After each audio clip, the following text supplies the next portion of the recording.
Dan bagi jemaat yang ada di rumah, masing-masing saya yakin dan percaya bahwa Tuhan juga tetap memberkati, Tuhan juga tetap menolong sehingga kita bisa beribadah. Jemaat GPDI Bukit Hermon, siapkan hati dan jiwamu untuk bisa beribadah kepada Tuhan. Saya yakin dan percaya Dia ada di tengah-tengah kita.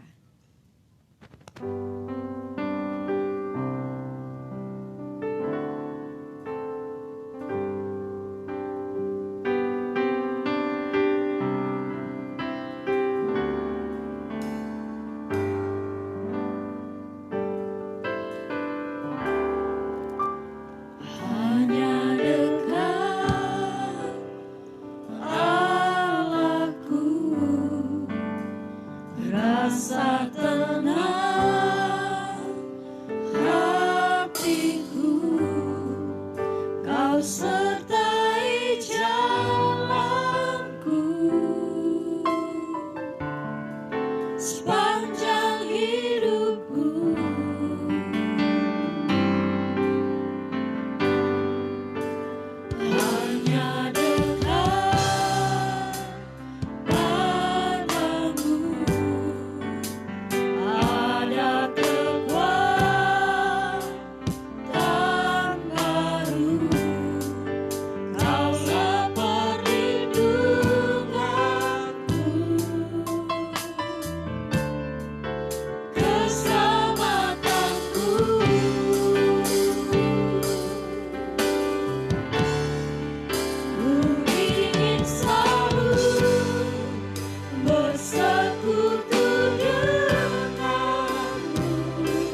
Haleluya, haleluya.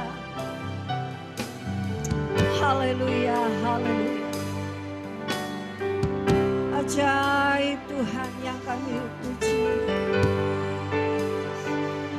Haleluya, haleluya, haleluya. Segala puji hormat kami kembalikan kepadamu ya Tuhan. Di pagi yang indah yang Tuhan masih berikan bagi kami, kami boleh ada di hadapan hadirat-Mu ya Tuhan. Kami tahu bahwa hanya dekat Allah saja kami merasakan ketenangan. Dunia yang penuh dengan percobaan, dunia yang penuh dengan persoalan. Tapi kami tahu kami dilindungi dan dipelihara oleh Tuhan. Sampai saat ini kami masih ada menikmati anugerah Tuhan yang luar biasa dalam setiap kehidupan kami. Tiba saatnya Tuhan kami akan beribadah kepada Tuhan. Baik jemaat-Mu yang ada di rumah masing-masing. Mereka juga Tuhan rindu bersekutu dengan Tuhan. Mereka rindu untuk memuliakan Tuhan. Bahkan juga mendengarkan sebagian daripada kebenaran firman-Mu ya Tuhan. Biarlah Tuhan mengambil alih semua acara pada saat ini Tuhan. Roh Kudus-Mu mengurapi kami semua. Roh Kudus-Mu menolong kami Tuhan. Karena kami tahu di dalam kami bersekutu dengan Tuhan. Kekuatan baru jadi bagian kami semua. Terima kasih banyak Tuhan. Terima kasih Yesus. Terpuji-puji nama-Mu kekal selamanya. Kami siapkan hati kami, hidup kami untuk beribadah kepada Tuhan pada saat ini. Kami mulaikan di dalam nama Yesus Tuhan dan Juru Selamat kami. Haleluya. Haleluya. Amin. Puji Tuhan, bagi jemaat Tuhan, sekali lagi selamat pagi bagi kita semua. Selamat kita berjumpa dalam kasih Tuhan. Dan selamat kita beribadah kepada Tuhan, memuji, membesarkan nama Tuhan. Kita akan tinggikan Tuhan, kita akan masuk dalam pujian penyembahan. Yesus, kemuliaan-Mu pelukkan hati.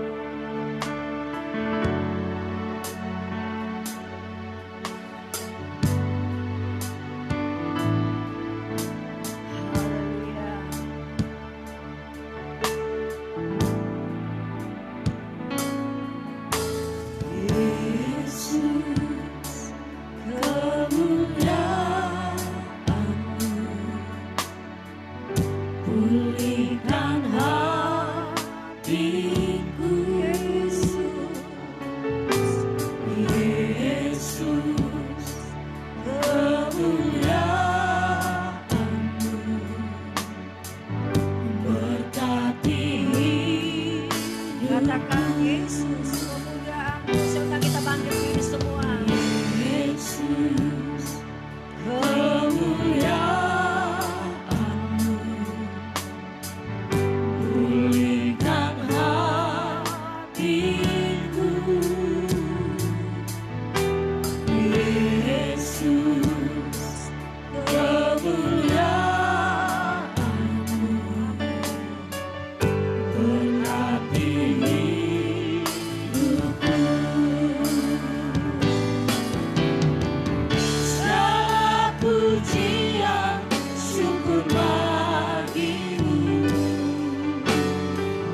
dari Allah.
adalah Tuhan yang hebat, Tuhan yang luar biasa, Tuhan yang senantiasa memelihara saya dan saudara. Pagi hari ini kita akan memuji Tuhan, membesarkan nama Tuhan. Dia adalah kekuatan kita, Dia adalah perlindungan kita, Dialah segala-galanya. Haleluya.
Ada persoalan, ada ketakutan dan lain sebagainya. Tapi Tuhanlah menjadi kekuatan kita. Ada amin. Kita masih memuji Tuhan, kita besarkan nama Tuhan. Bahwa Dialah Tuhan yang senang dipuji dan dibesarkan. Kita mau memberikan yang terbaik kepada Tuhan. Oleh sebab itu nyanyikan pujian ini dengan sungguh-sungguh kita bersyukur kepada Tuhan. Haleluya. Bernyanyilah bagi nama Tuhan.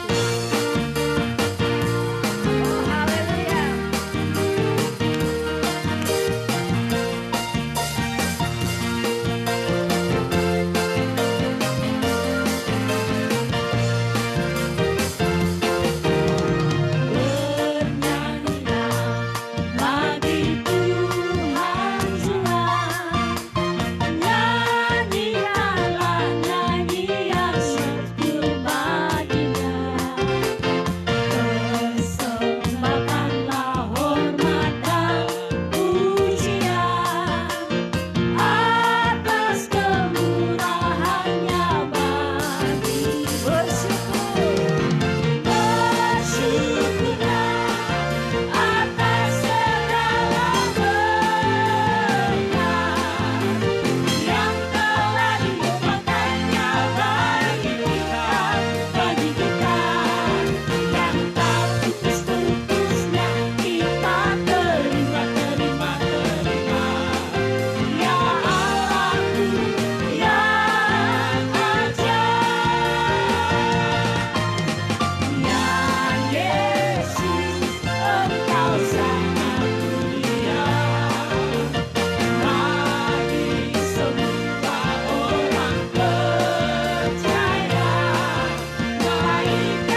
Angkat tanganmu, jemaat Tuhan yang ada di rumah. Bersyukur bagi Tuhan. Yang telah limpahkannya bagi kita, yang tak putus-putusnya kita terima. Ya Allahku yang ajaib, ya Yesus Engkau sangat mulia bagi semua orang percaya. Naikkanlah doa kepada-Nya sebagai Sekali lagi katakan, bernyanyilah bagi nama Tuhan. Oh ajaib Tuhan. Oh bernyanyilah bagi Tuhan jua. Nyanyikanlah nyanyian syukur baginya. Persembahkanlah hormat dan pujian atas kemurahan-Nya bagi bersyukurlah atas segala berkat yang telah dilimpahkannya bagi kita, yang tak putus-putusnya kita terima. Ya Allahku yang ajaib, ya Yesus Engkau sangat mulia bagi semua orang percaya.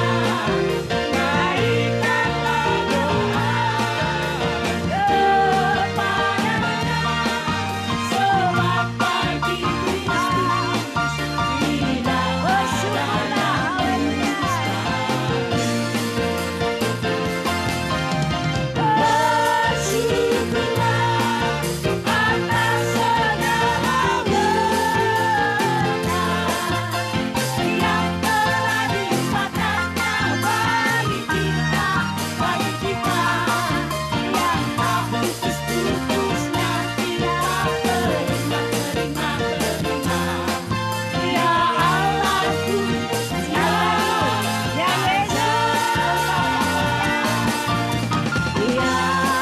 Yesus Engkau sangat dia mulia yang termulia, dia yang hebat. Haleluya. bagi semua orang percaya.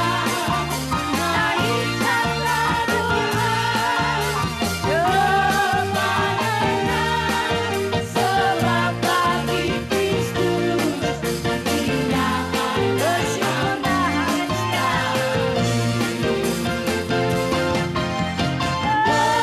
bersyukurlah atas segala berkat yang telah dilimpahkannya bagi kita,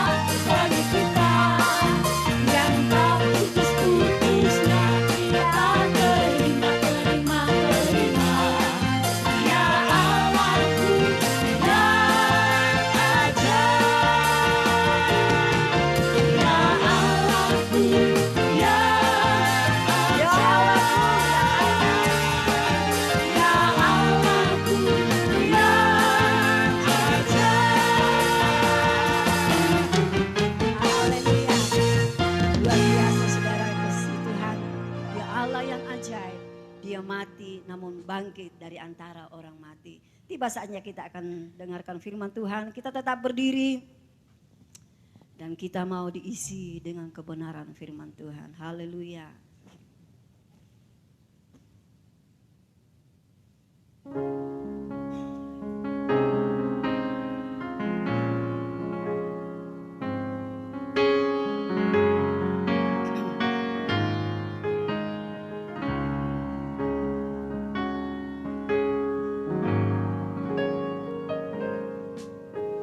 Firman-Mu berkata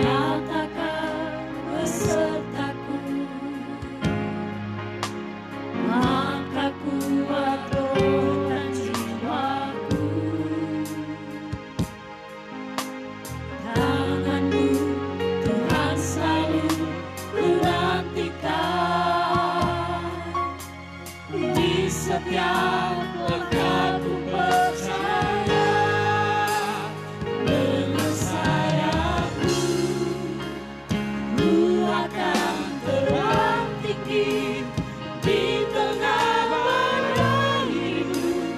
Ku tak menyerah, Kau kekuatan dan perlindungan bagiku,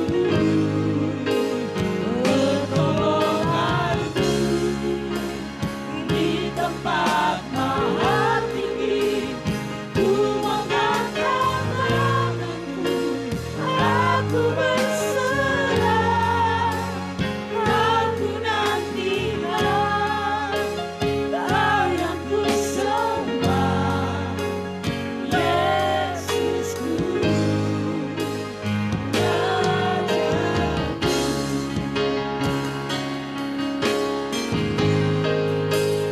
Dengan sayapku, Bapak Kepala terbang tinggi Bapak di Kepala tengah badai hidup. Ku tak menyerah, Kau kekuatan dan perlindungan bagiku, pertolonganku di tempat maha tinggi. Ku mengangkat tanganku, aku berserah, Kau ku nantikan, Kau yang ku sembah, Yesusku, Rajaku,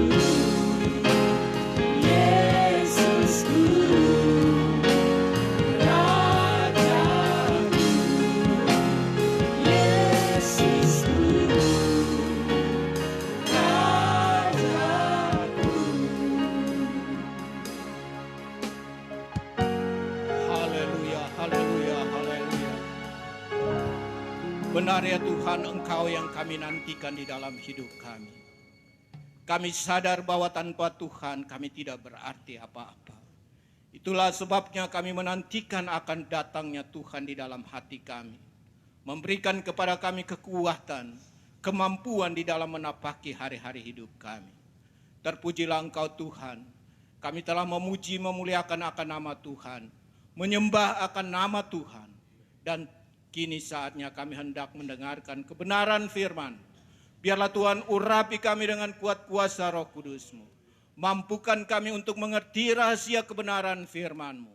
Dan biarlah kami kembali dengan suatu sukacita yang baru daripada Bapa di sorga. Dan kami boleh melakukan apa yang menjadi kehendak Tuhan di dalam hidup kami. Hamba-Mu yang akan menyampaikan kebenaran firman-Mu. Urapi secara khusus ya Tuhan. Sehingga apa yang keluar dari mulut bibir hamba-Mu merupakan isi hati Tuhan yang hendak Tuhan sampaikan kepada kami. Dan biarlah kami diberkati oleh kebenaran firman-Mu. Kami kuat di dalam menghadapi hidup ini. Di dalam perjuangan hidup ini. Oleh karena Tuhan menopang hidup kami. Terpujilah Tuhan kekal sampai selama-lamanya. Di dalam nama Tuhan Yesus kami telah berdoa kepada Bapa di sorga. Haleluya. Amin.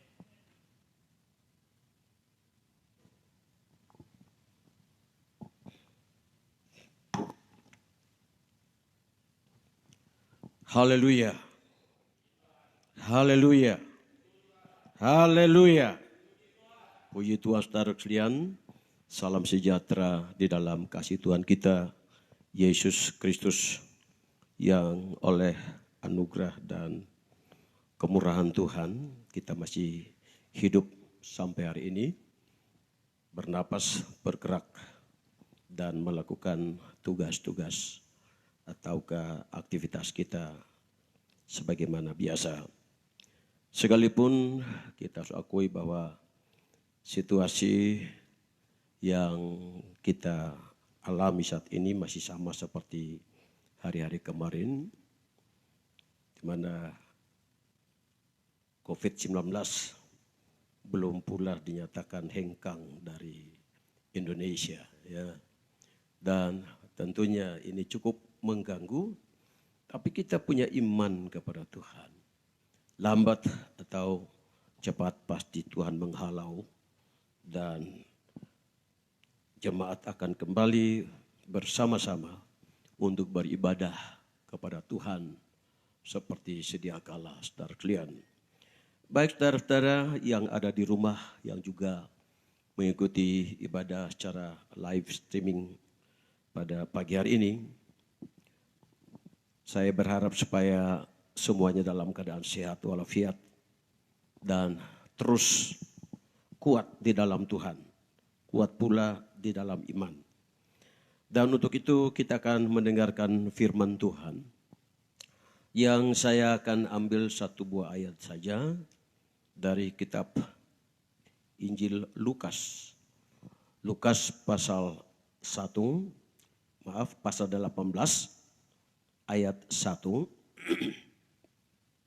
Satu buah ayat saja buat kita baca bersama-sama pada pagi hari ini sebagai ayat mas atau landasan di mana kita akan memulai mendengarkan keseluruhan uraian firman Tuhan buat kita semua di pagi hari ini. Lukas pasal 18 ayat 1. Mari kita berdiri bersama-sama.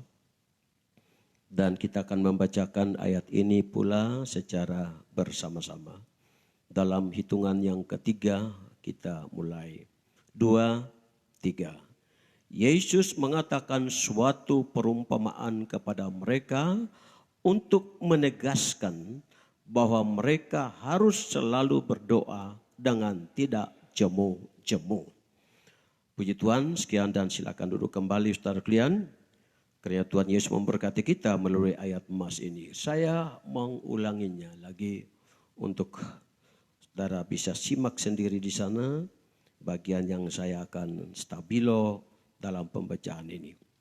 Yesus mengatakan suatu perumpamaan kepada mereka untuk menegaskan bahwa mereka harus selalu berdoa dengan tidak jemu-jemu.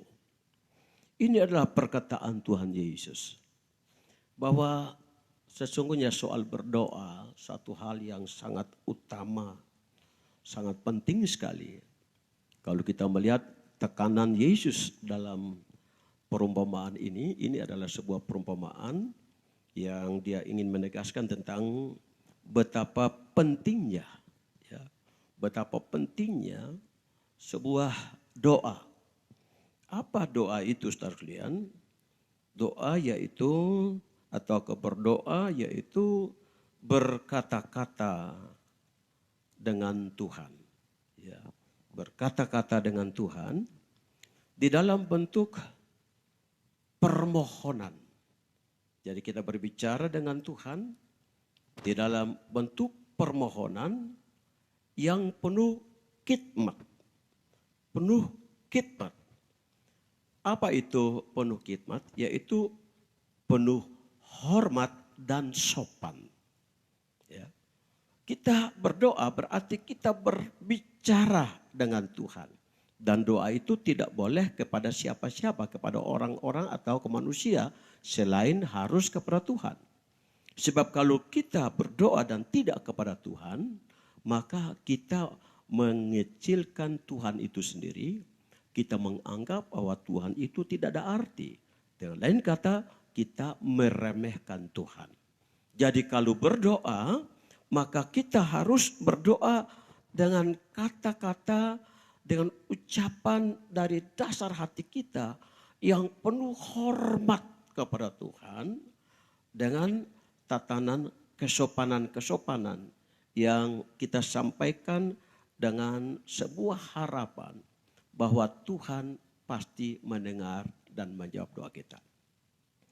Yang berikut bahwa Yesus katakan jangan berdoa dengan jemu-jemu. Artinya jangan berhenti, terus berdoa. Saya baca bagaimana Rasul Yakobus, ya, dia katakan bahwa kalau seseorang di dalam kesusahan, hendaklah dia berdoa. Ya.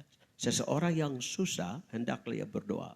Dalam Yakobus pasal 5:13 bagian A itu, Yakobus katakan, kalau orang lagi dalam keadaan susah, maka hendaklah dia berdoa. Kalau hatinya gembira, hatinya senang, dia menyanyi. Nah, artinya bahwa setiap orang yang punya beban, punya permasalahan hidup, haruslah dia sampaikannya kepada Tuhan. Supaya Tuhan menolongnya. Supaya Tuhan melepaskannya. Dia berdoa menyampaikannya kepada Tuhan. Artinya begini, berdoa adalah sesuatu hal yang wajib. Ya, satu hal yang wajib. Sebab bicara tentang penderitaan, bicara tentang kesusahan, itu bukan saja satu keadaan yang hanya menimpa bagi orang-orang yang miskin, orang-orang yang susah, orang-orang yang tidak punya dalam hal ini kekayaan, materi dan sebagainya. Soal penderitaan atau soal kesusahan itu merupakan sesuatu yang akan dialami oleh semua orang dalam strata atau dalam kasta siap apa saja, ya. Strata rendah, menengah, tinggi, orang kampung, orang kota, orang terpelajar dan sebagainya. Soal penderitaan itu semua pasti alami. Ya, memang versinya berbeda-beda, tetapi pasti akan ada kesusahan-kesusahan dalam hidup ini. Kita lihat contoh saja, kalau kita melihat tentang bagaimana Daud. Daud seorang yang punya kekayaan material yang luar biasa. Dia kaya, dia sebagai raja. Tetapi dalam hal penderitaan atau kesusahan, kalau kita baca kisah hidup Daud itu luar biasa. Sehingga dia ungkapkan dalam Mazmur menyatakan bahwa dia selalu mengangkat hati kepada Allah. Dia berseru kepada Allah. Ya, sebab dia rasa begitu beratnya pergumulan-pergumulan hidup yang dia jalani. Sekalipun secara material dia itu tidak ada masalah tentang itu. Tetapi hal-hal yang lain menimpa dia merasa terbeban. Ya. Kita baca juga bagaimana Musa juga Alkitab katakan dia adalah seorang yang lembut hatinya di dunia ini satu-satunya pada zaman itu. Tetapi dia juga manusia yang satu ketika dia sedang mengalami satu tekanan yang luar biasa. Dia adalah seseorang yang pernah menjadi anak angkat raja Firaun waktu itu, saudara sekalian. Dan dia cukup merasa lumayan ya. Sebagai seorang anak raja dalam istana, dia terlindungi, dia terjaga, terjamin dan sebagainya. Tetapi pada titik-titik tertentu, Musa ini merasa kecewa. Musa ini pernah mengalami rasa kesusahan yang luar biasa.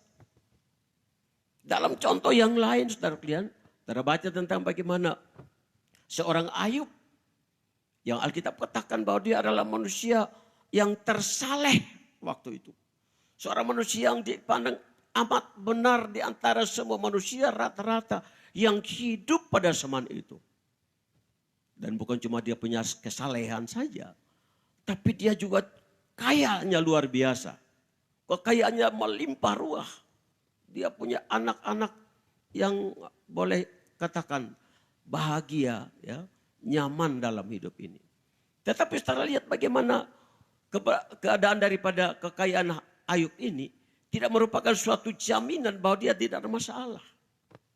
Satu ketika Tuhan mengizinkan masalah itu datang melalui iblis mencobanya.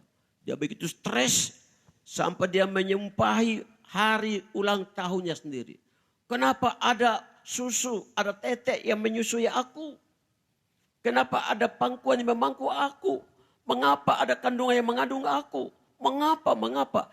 Dia sesali kenapa dia terlahir ke dunia.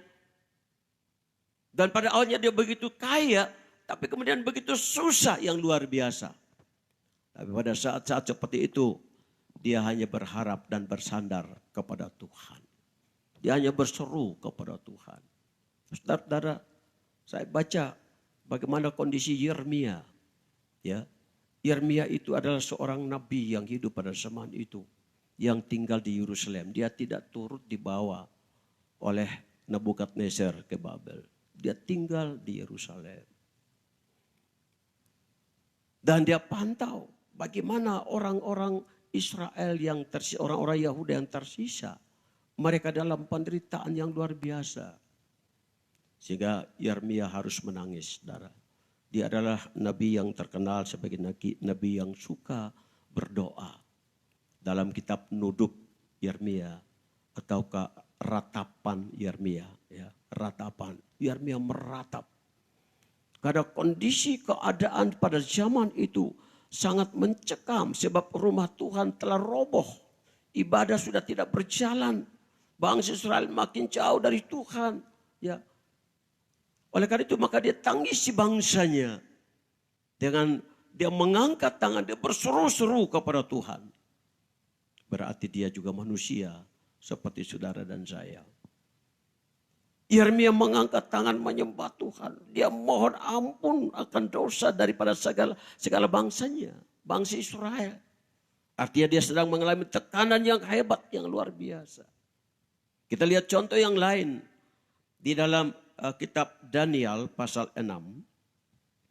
Coba kita buka ayat itu saudara sekalian. Di dalam kitab Daniel pasal 6.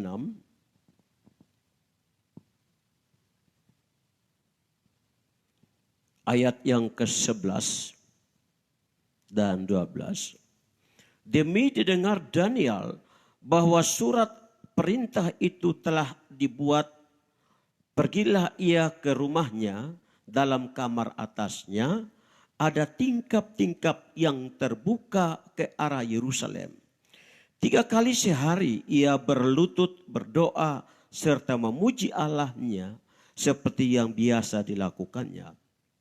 Lalu orang-orang itu bergegas-gegas masuk dan mendapati Daniel sedang berdoa dan bermohon kepada Allahnya. Daniel hidup dalam satu keadaan yang cukup sulit waktu itu, saudara. Sekalipun dia sempat juga dipilih menjadi wakil raja pada zaman itu, tetapi itu bukan jaminan bahwa dia nyaman di istana. Kalau saudara baca mulai dari ayat sebelumnya, kita lihat dari ayat 1.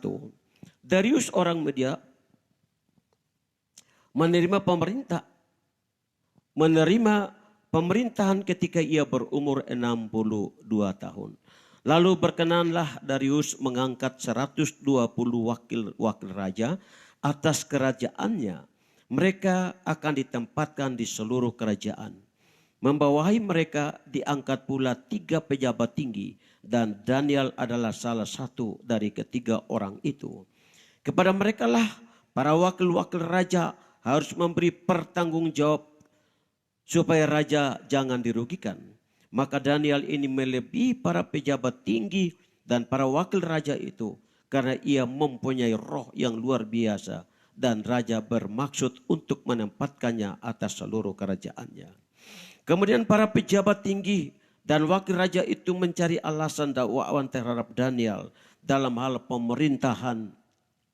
Tetapi mereka tidak mendapat alasan apapun atas sesuatu kesalahan, sebab ia setia dan tidak ada didapati sesuatu kelalaian atas sesuatu kesalahan padanya. Maka berkatalah orang-orang itu, kita tidak akan mendapat suatu alasan dakwaan terhadap Daniel ini, kecuali dalam hal ibadahnya kepada Allahnya. Kemudian bergegas-gegaslah para pejabat tinggi dan wakil raja itu menghadap raja serta berkata kepadanya, ya Raja Darius, kekalah hidupmu, kekalah hidup Tuanku. Semua pejabat tinggi kerajaan ini, semua penguasa dan wakil raja, para menteri dan bupati telah mufakat supaya dikeluarkan kiranya suatu ketetapan atau suatu penetapan raja, dan ditetapkan suatu larangan agar barang siapa yang dalam 3 30 hari menyampaikan permohonan kepada salah satu dewa atau manusia kecuali kepada Tuanku, ya Raja, maka ia akan dilemparkan ke dalam gua singa dan seterusnya. Saya katakan tadi bahwa Daniel ini sukses besar. Dalam pemerintahan Darius, dia menjadi orang yang terpilih, ya, menjadi wakil raja. Dari antara 120 orang yang dipilih oleh Raja Darius untuk merajai wilayah-wilayah provinsi yang dijajah oleh Raja Darius waktu itu, termasuk salah satu di antaranya adalah Daniel. Alkitab katakan Daniel terpilih karena dia dikenal sebagai orang yang pintar, orang yang cerdik, orang yang cerdas. Kecerdasan, kepintaran Daniel itu diperoleh karena takutnya kepada Allah. Doa ibadahnya, persekutunya dengan Allah yang luar biasa. Kemudian dari 120 orang wakil raja itu dikatakan dalam cerita tadi bahwa difilter, dipilih lagi 3 orang yang akan memimpin, mengepalai 120 raja itu. Dan ternyata dari antara ketiga orang itu masih pula Daniel terpilih. Luar biasa. Semua orang mereka kagum terhadap Daniel. Ya. Orang-orang di Babilonia mereka kagum terhadap penampilan Daniel, kecerdasan Daniel, kehebatan Daniel. Walaupun dia adalah seorang buangan, seorang yang ditawan dari Yerusalem sana, dari kerajaan Yahuda, dari Israel sana. Dia sebagai seorang tawanan, tapi ternyata hal ini tidak membuat Daniel patah arang atau patah semangat atau lemah. Sebagai seorang tawanan memang dia diatur. Tetapi soal imannya, soal beribadahnya kepada Tuhan. Sesuatu yang tidak bisa ditawan.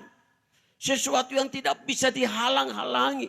Sebab satu hal yang sangat prinsip untuk seseorang yang bernama Daniel. Sebab ini menyangkut dengan hidup atau mati. Ini menyangkut dengan masa depannya. Ini menyangkut dengan keberhasilannya ke depan. Dia bertahan dalam iman. Saudara lihat kalau kita menghubungkan dengan kondisi yang real saat ini, saudara. Rupanya kita juga lagi tersandra ini dengan COVID-19. Kita lagi tersandra benar. Ya. Tetapi soal ibadah tidak boleh kurang volume, semangatnya. Ya. Tidak boleh kurang. Sebagaimana Daniel seorang tawanan biasa. Tetapi kemudian kita lihat dia muncul sebagai seorang pahlawan, seorang pemimpin. Itu oleh karena doa, oleh karena persekutuannya dengan Tuhan, oleh karena ibadahnya. Saya percaya kalau saudara setia beribadah kepada Tuhan, saudara akan meraih banyak berkat, haleluya. Meraih banyak hasil dalam usaha saudara. Tapi saudara lihat kisah selanjutnya yang saya ingin sharing dengan saudara siang ini. Bagaimana ketika Daniel ini sudah dikenal atau sudah terkenal saat itu. Bukan serta-merta dia aman dalam hidupnya. Dia selalu dicari kakinya. Lawan-lawan politiknya berusaha untuk menjebak, menjatuhkannya. Mereka cari jalan. Kalau mungkin ada sedikit celah, baik itu celah hukum, celah politik. Kalau saja Daniel sempat lakukan, maka itu satu kesempatan untuk mereka bisa menjatuhkan hukuman. Tapi ternyata mereka punya lacak. Mereka ikuti si Daniel ini orang yang jujur, bersih. Tidak suka melakukan pelanggaran, baik itu pelanggaran hukum atau pelanggaran sosial kemasyarakatan atau pelanggaran-pelanggaran apa saja. Ya. Dia tidak pernah lakukan, dia tulus. Tetapi ada satu yang melihat bahwa soal imannya, soal ibadahnya itu yang luar biasa. Mereka mulai cari jalan lagi. Mereka datang kepada Darius. Mereka sembah sama Darius. Mereka rayu, minta supaya Darius segera mengeluarkan sebuah peraturan lagi. Peraturan itu menyatakan bahwa semua orang di Babel waktu itu. Bahkan seluruh wilayah jajahan Babelonia yang menguasai dunia waktu itu. Diharapkan supaya semuanya harus menyembah Darius. Ya. Meminta, memohon, berdoa, menyembah Darius. Tidak boleh kepada ilah-ilah dunia saja, tidak boleh. batu, kayu, sesembahan tidak boleh. Apalagi kepada Tuhan Allah pencipta langit dan bumi tidak boleh. Mereka minta supaya Darius inilah yang disembah. Darius itu manusia. Dia bukan dewa. Dia manusia biasa. Tetapi dia didewakan. Dan ini diminta supaya Darius mengeluarkan sebuah dekret, sebuah peraturan raja. Menetapkan bahwa di seluruh dunia harus Dariuslah yang disembah, yang dipuja dan dipuji. Lalu aturan selanjutnya dikatakan bahwa kalau ternyata ada orang yang tidak menyembah Darius, maka orang itu harus ditangkap dan dilemparkan ke dalam singa, lubang singa. Waktu itu sudah ada penangkaran singa karena pada zaman dulu singa-singa di sana berkeliaran. Di kota-kota juga mereka masuki, bukan cuma di hutan. Oleh karena itu maka Darius perintahkan supaya segera membuatkan penangkaran singa dalam lubang gua yang besar. Dan semua singa ditangkap dan dilepaskan di dalam lubang gua itu dan dipelihara. Saudara-saudara, mereka mengeluarkan sebuah dekret lagi. Dengan menyatakan bahwa kalau siapa yang tidak menyembah kepada Darius, orang itu dilemparkan ke lubang singa. Ancamannya kepada Daniel. Kenapa kepada Daniel lagi? Daniel lagi. Karena memang dia orang yang takut sama Tuhan. Haleluya. Jangan heran saudara, terkadang kita juga sepertinya diintimidasi begitu. Ditakut-takuti macam-macam skala. Dibencilah, dioloklah, disindirlah, ditekanlah, dilecehkan, macam-macam. Tidak heran saudara. Dari sononya sudah begitu. Orang percaya selalu tidak disukai. Ya. Daniel dibenci luar biasa. Tapi sekali lagi, segala bentuk intimidasi, tekanan, kebencian, kemarahan, macam-macam yang dilontarkan kepada Daniel tidak menyurutkan imannya. Dia tetap berdoa, dia konsisten dalam imannya kepada Allah. Dia percaya Allah sanggup menolong dia. Saudara-saudara, kisah selanjutnya dikatakan bahwa ketika diundangkannya aturan itu, Daniel otomatis dia harus tahu, dia harus hafal, dia harus baca, dia harus tahu tentang apa yang sedang keluar dari istana, dia harus tunduk kepadanya. Tapi ternyata dekret ini, aturan ini, hukum ini tidak pernah mengganggu Daniel memasung imannya kepada Tuhan. Dia terus semakin kuat lagi. Memang secara manusia dia stres. Daniel itu manusia seperti saudara dan saya. Secara manusia dia stres, dia tertekan luar biasa. Karena lawan-lawan politik istana menjadi tidak aman, saudara. Dalam istana menjadi tidak aman. Kemana Daniel bergerak, selalu saja diincar. Karena memang dia lagi di senter, dicari kesalahannya. Ke sini salah, ke sana salah, ke situ salah. Salah semua, saudara. Tapi sekali lagi, sekalipun Daniel dikepung dengan hal seperti itu, dia tetap percaya kepada Tuhan. Kita lihat baca ayat yang ke-11. Demi didengar Daniel bahwa surat perintah itu telah dibuat, pergilah ia ke rumahnya. Dalam kamar atasnya ada tingkap-tingkap yang terbuka ke arah Yerusalem. 3 kali sehari ia berlutut, berdoa, serta memuji Allahnya yang seperti yang biasa dilakukannya. Lalu orang-orang itu bergegas-gegas masuk dan mendapati Daniel sedang berdoa dan bermohon kepada Allahnya. Haleluya. Daniel tahu bahwa masa kematiannya sudah dirancang. Daniel tahu kebencian terhadap dirinya itu sudah final. Maka dibuatlah undang-undang itu sebenarnya hanya diberlakukan khusus untuk Daniel, menjerat Daniel. Dan Daniel tahu itu saudara. Tetapi sekali lagi saya mau katakan, Daniel tetap teguh dengan imannya. Saya berharap jemaat Tuhan baik yang ada di rumah, baik 2-3 orang yang ada dalam tempat gereja ini, sejauh mana Anda dengarkan firman Allah, saya berharap Anda teguh di dalam Tuhan. Apapun yang terjadi tetap teguh di dalam Dia. Jangan bergeser dari imanmu. berpegang teguh kepada kebenaran firman Allah sebagaimana Daniel. Sekalipun dikepung luar biasa, dia biasa-biasa saja. Alkitab katakan doanya biasa. Satu hari 3 kali dia berdoa dengan tidak jemu-jemu. Tidak pernah berhenti untuk berdoa. Pagi, siang, malam dia berdoa. Sementara dia berdoa, mereka serobot masuk ke tempat doanya. Mereka mendapati dia sedang berdoa. Lalu mereka melaporkan ini cepat-cepat kepada Darius. Otomatis segera diberlakukannya aturan itu sebab itu sudah sah secara hukum. Kisah selanjutnya dikatakan Daniel dia bawa dan kemudian dimasukkan ke dalam gua singa yang sengaja dilaparkan beberapa waktu.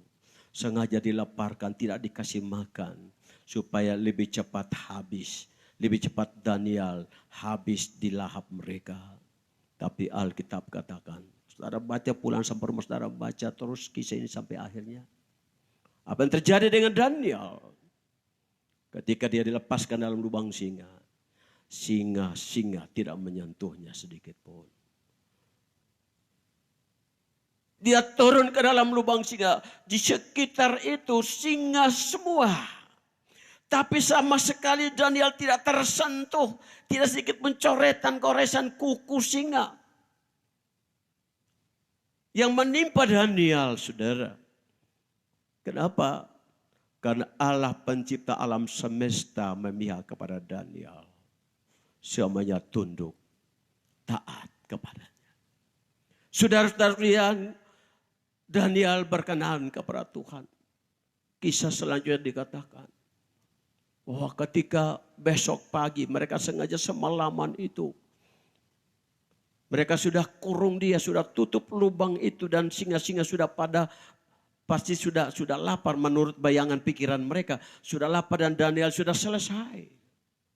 Tapi esok pagi Darius datang dan dia mengetuk lubang, angkat tutupan lubang singa dan dia berteriak, Daniel, kiranya Allahmu memelihara menjagamu. Daniel menjawab, aku ada di sini. Wow, saudara-saudara, luar biasa. Luar biasa pembelaan Tuhan bagi seseorang yang suka berdoa.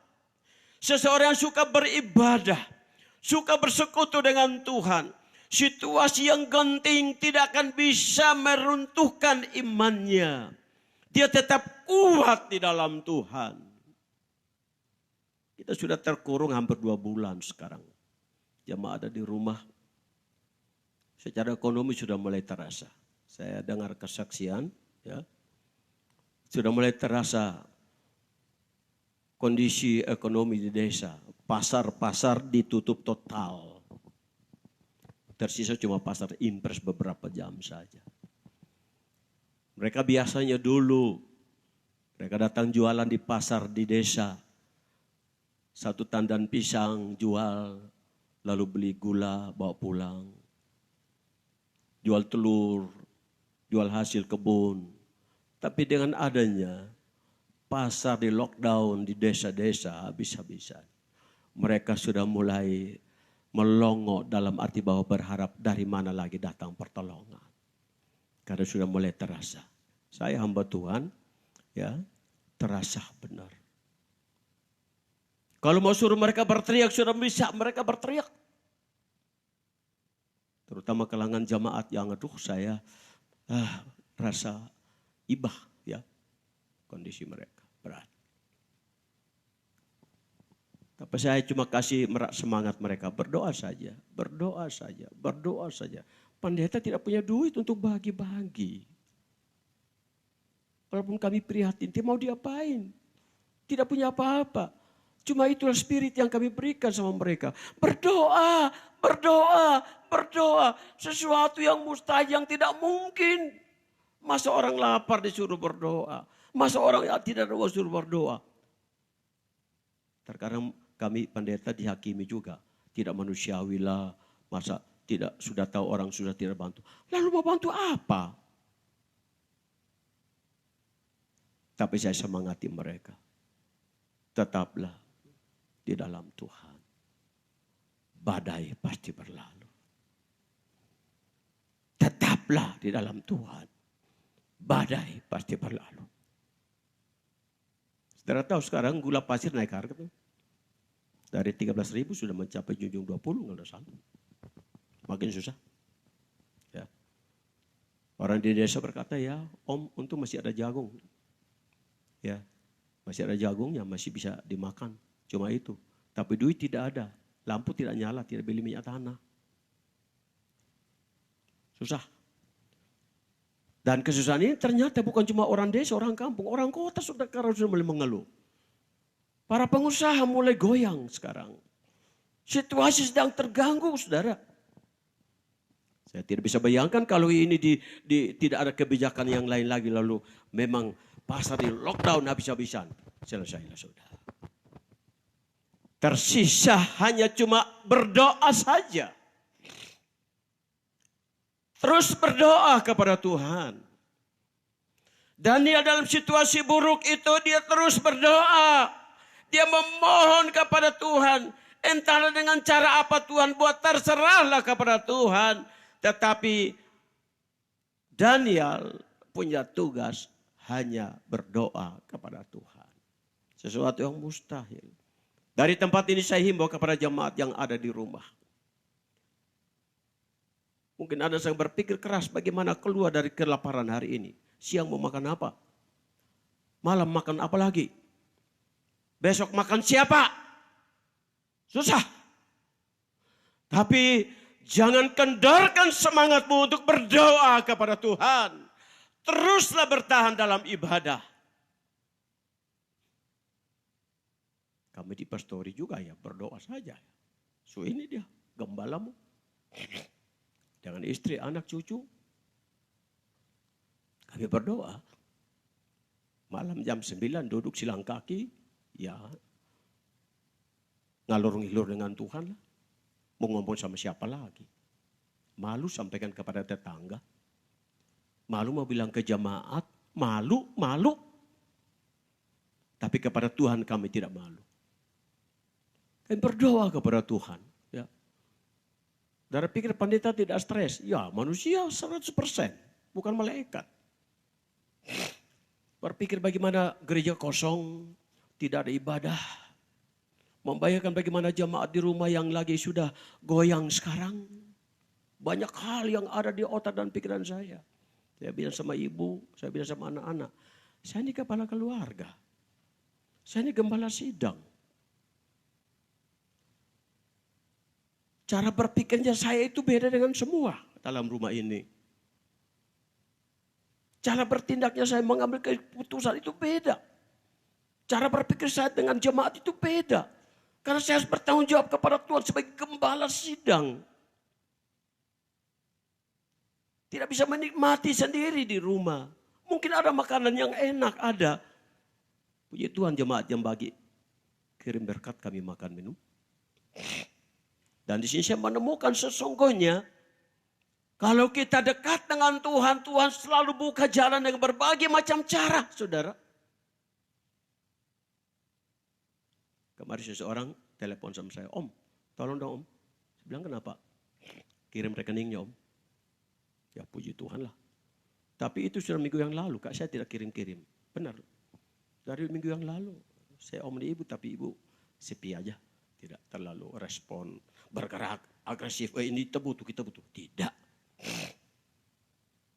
Kami santai, tenang aja. Sebab hanya dekat Allah saja, aku tenang. Saya dorong jemaat semua yang ada siang hari ini. Anda dengar baik-baik di rumah Anda. Dekat saja dengan Tuhan. Situasi sulit ini tidak akan pernah membunuh engkau. Tetaplah setia beribadah kepada Tuhan. Itu sebabnya makanya Tuhan Yesus bilang begini. Tetaplah berdoa. Dengan tidak jemu-jemunya. Terus berdoa. Ibadat live streaming kita ini saudara, banyak yang sedang ikuti dari jauh. Bukan cuma lingkungan jemaat Bukit Herman. Banyak. Ada yang dari Kupang, ada yang dari Jakarta, ada dari Sulawesi, ada yang kasih komentar-komentar. Ya. Mereka sementara ikuti. Mereka merasa diberkati dalam pelayanan. Saya mendorong semua yang sempat dengar pada hari ini firman Allah. Yesus katakan supaya kamu jangan jemu-jemu, teruslah berdoa. Omong-omong dengan Tuhan, haleluya. Bicara dengan Tuhan. Dengan sopan dan penuh hormat kepada Tuhan. Cara kita mengekspresikan rasa hormat kita, Daud lakukan dengan cara bertekuk lutut. Dia hormat Tuhan. Dalam kasus tertentu, Daud lakukan dengan cara dia telungkup kepalanya di celah kaki lututnya. Dalam titik tertentu Daud tidak bisa berdaya. Dia menoleh, memandang ke atas. Dan Yeremia, tadi saya sudah singgung. Pada pagi hari dia angkat tangan kepada Tuhan. Dia mengangkat tangan. Dan ini lengkap. Gereja harus sampai pada sisi ini mengangkat tangan bagi Tuhan. Jangan malu-malu angkat tangan kepada Tuhan. Jangan malu-malu berlutut dan berdoa. Tiarap telungkup.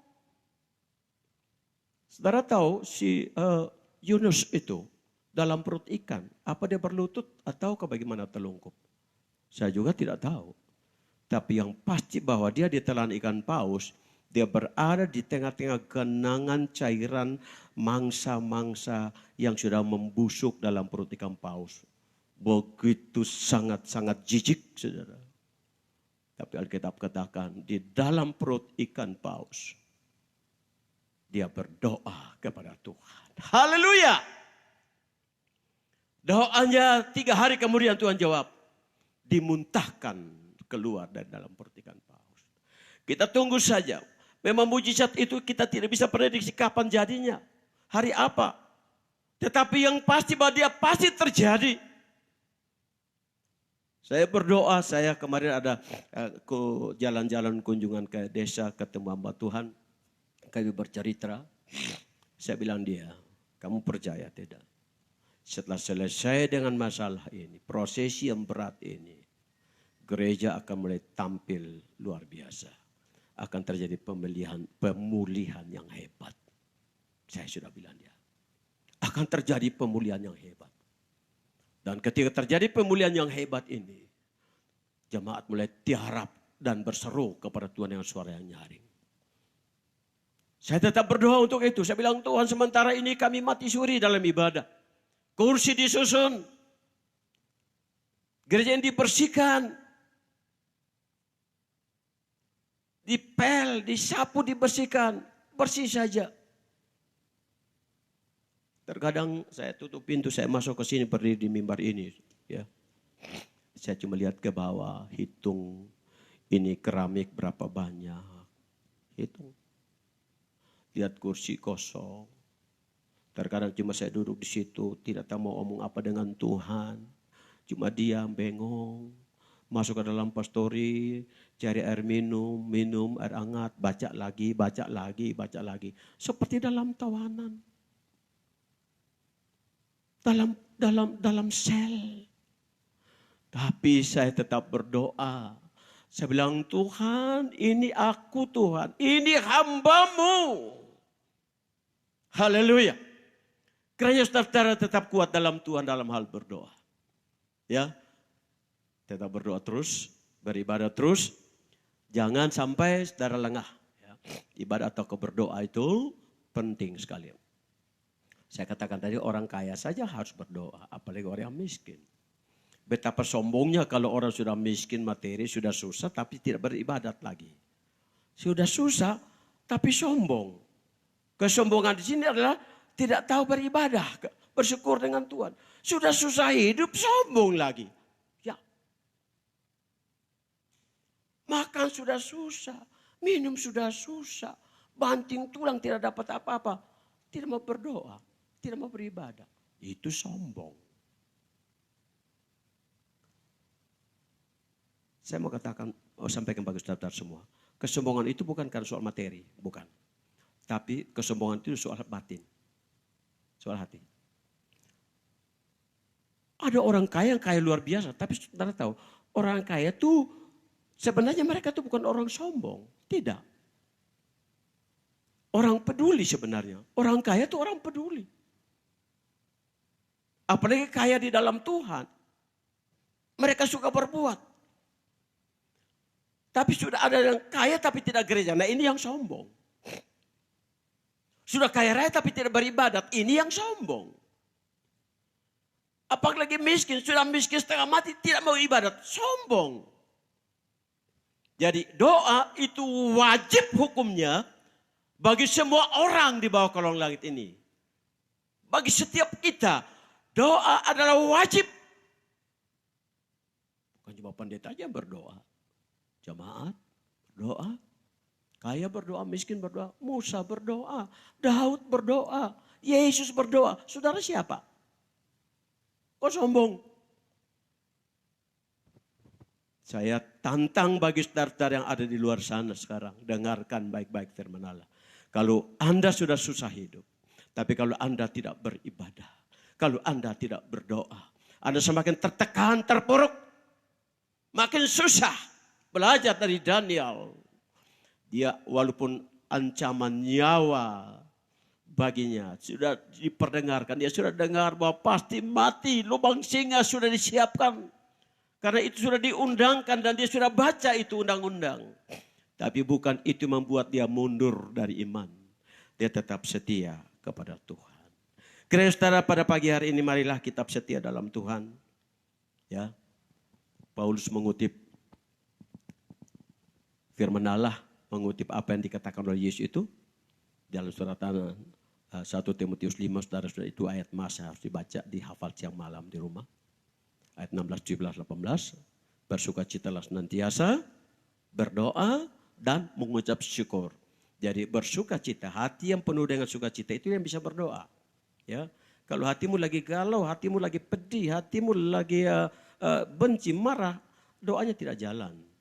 Makanya Paulus anjurkan supaya biarlah bersukacita dan berdoa dan mengucap syukur kepada Tuhan. Saya persilakan pemusiknya naik supaya kita mau mengakhiri firman Tuhan pada hari ini, saudara sekalian.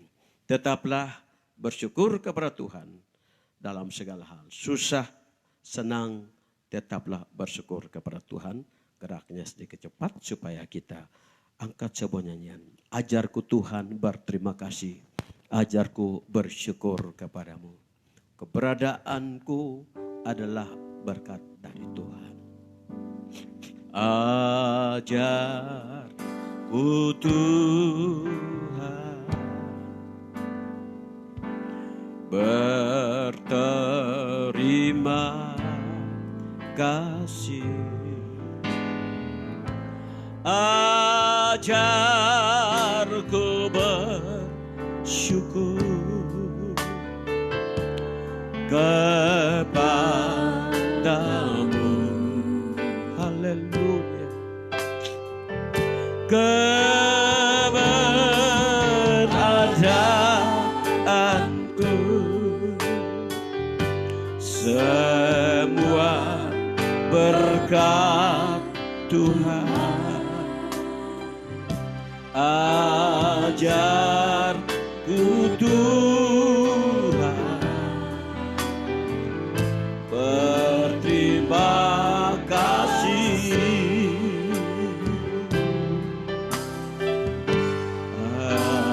Ajarku Tuhan, terima kasih Tuhan. Berterima kasih. Ajarku, haleluya. Teruslah berdoa, teruslah beribadah, teruslah bersyukur. Keberadaanku sebuah berkat Tuhan. Ajarku Tuhan berterima kasih. Terima kasih banyak Tuhan Yesus buat firman-Mu pada siang hari. Mendorong kami supaya kami terus berdoa. Kami tidak jemu, tidak berhenti. Sebab hanya doa sajalah yang bisa memecahkan persoalan manusia. Hanya doa yang bisa menjadi jawaban bagi segala pergumulan hidup kami. Sebab seluruh yang ada di bawah kolong langit ini tidak bisa menolong kami. Hanyalah Yesus adalah Tuhan dan Juru Selamat kami. Makasih banyak Bapa. Sebentar lagi anak-anak-Mu membawa korban persembahan mereka. Itu korban sukarela, perpuluhan, dan juga uluran tangan buat listrik air yang harus dibayar rekeningnya bulan ini. Kami serahkan dalam tangan Tuhan. Mari berkati jemaat-Mu yang tinggal di sini, yang ada di rumah pun Tuhan memberkati mereka.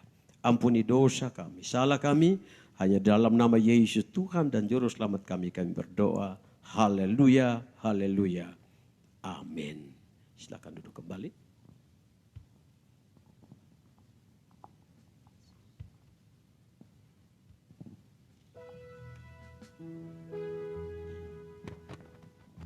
Puji Tuhan memberkati kita semua dan kebenaran firman Tuhan. Biarlah kita tetap kuat di dalam Tuhan.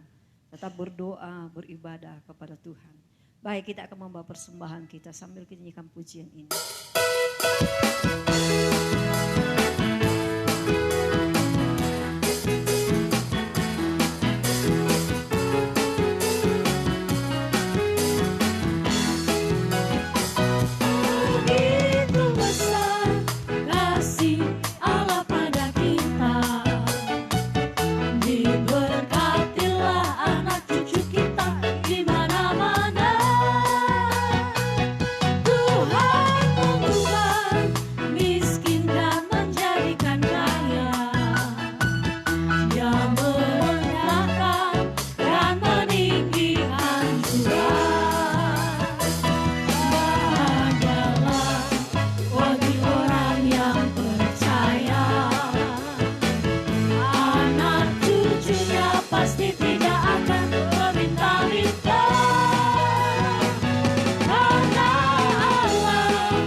menjadikan kaya.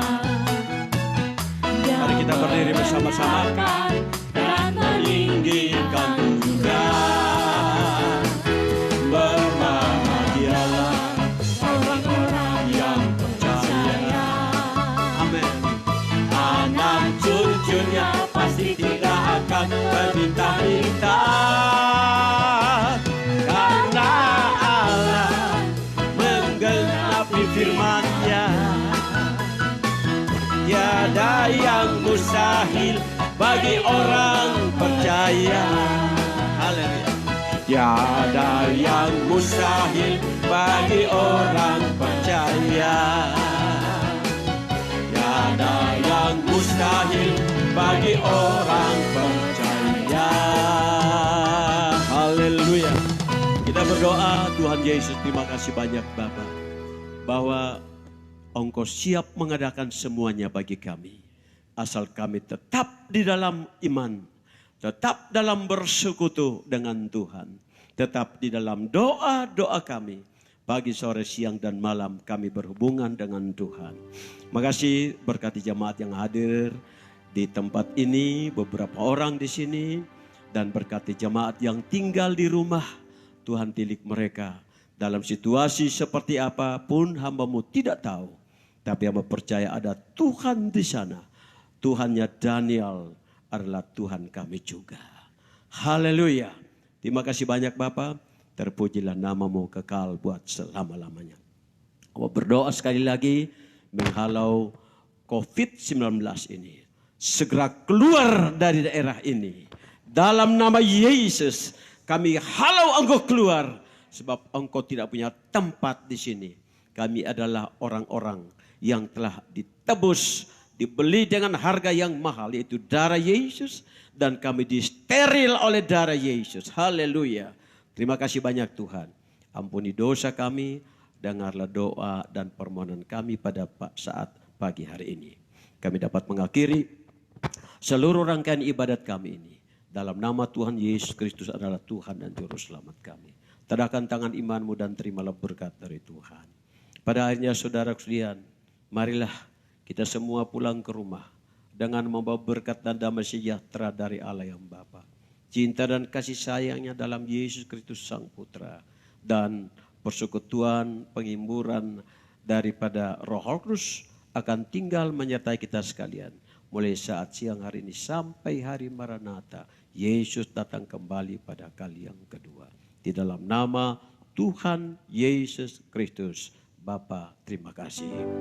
Bapa terima kasih. Bapa terima kasih. Bapa di dalam surga,